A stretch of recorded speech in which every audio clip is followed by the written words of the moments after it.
Welcome to the Sage Thought Leadership Podcast, transforming the way people think and work so their organizations can thrive.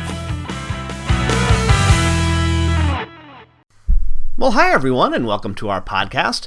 I'm Ed Kless, and today's episode is cut from another podcast of which I am the co-host, The Soul of Enterprise, which is also sponsored by Sage. The Soul of Enterprise is dedicated to belief that business has a spiritual, though not necessarily religious, component. I hope you enjoy this excerpt. If you do, please visit www.thesoulofenterprise.com for more. Subscribers are better than customers. Explain. Sure. Well, look, I mean, subscribers pay automatically, right? You get them to opt in once and they pay in perpetuity. Whereas obviously transactional customers, you got to run on the hamster wheel. You got to do the work, submit the invoice, and then try to kind of fill the top of the funnel again. So they're also more likely to buy more from you. That's something that a lot of people don't know, is that once somebody subscribes to your service, it makes them infinitely more likely to buy other things from you. So, for example, if you look at Amazon Prime and compare Prime subscribers to the average Amazon customer, Prime subscriber will spend about 3 times more with Amazon each year than a non-Prime subscriber. And so the act of subscribing makes you more inclined to buy other things from the same company. And that was pre-COVID numbers. I'm sure it's even higher since then. Yeah, that's exactly right.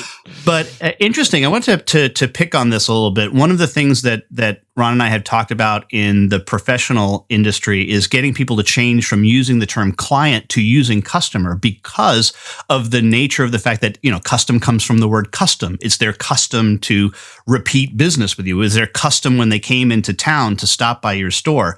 But do you like the term subscriber or even member better for those reasons? Do you think changing that language has an impact? That's interesting. There is a little bit of baggage around subscriptions right now, right? So subscriptions, we all think back to the $1 CDs that we used to get. You pay for $1 to get 10 CDs. The Hotel California. You literally got the Hotel California and you could never get out. Exactly. You'll never leave. Yeah. So there's a little bit of baggage around the word subscriptions. So look, I think you can use members, and I think you're right to use customers. I think the word client has some baggage because it does imply custom.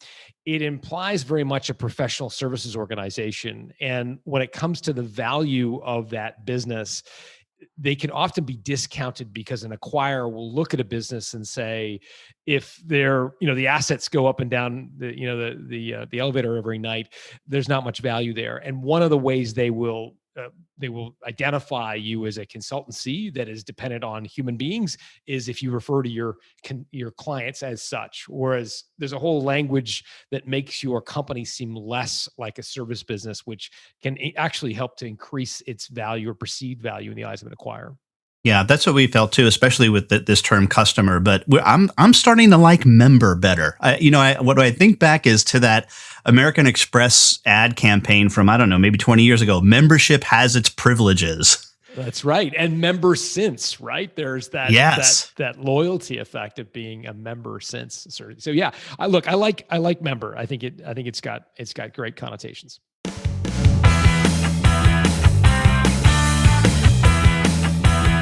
Review and subscribe by searching your podcast player of choice for Sage Thought Leadership Podcast.